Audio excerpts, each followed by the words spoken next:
really helpful because it gives you like, if you were setting up a business, like if you're thinking about being an entrepreneur, it gives you ideas of like how you'd start it, what kind of things you've got to think about.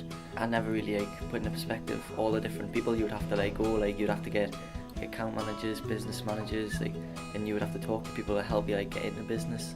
I would have thought like you would have just went straight in, but it's like, you got to think about all these stages and steps. So I didn't think too much about the getting money before you do things or after do things. So like at what point you would start asking for investments. A lot of people tend to learn more when they're enjoying something rather than when they're just being talked to or told or shown something. For the younger, like my age group, the gaming's kind of like a big thing, so it's keeping us entertained, but it's also like subconsciously kind of learning it as well.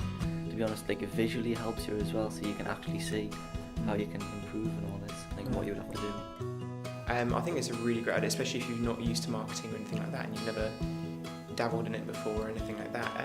It gives you a really good understanding of how the processes work and how you need to go from start to finish, and the little bits involved that perhaps you might not originally think about. So it's a really good idea to sort of think about money in sense of in a market perspective and see actually how much you'd be spending and how expensive it is to make these big decisions. So it's very useful.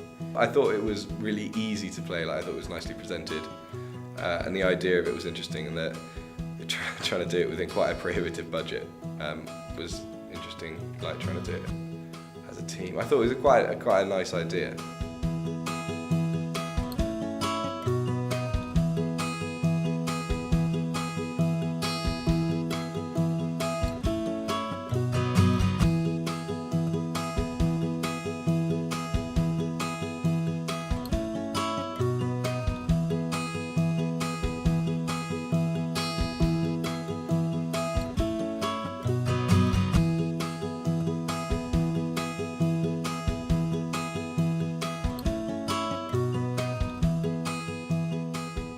The reason that we got in touch with ThinkM was we wanted some activities or a new way of trying to engage the students in entrepreneurial thinking. It's interesting to watch the students because at first there seems to be quite a lot of confusion about what they're doing, and then as they start to formulate their ideas and organise their teams, they really start to galvanise and work together, and that's really good to see. I think one of the key things is instilling group working in the students. A lot of the time they're working on their own projects or in isolation, and they're doing their own research, and having to work with other people and to share ideas and work together is a good experience for them, and it's a great life skill for when they go on into their future careers after university.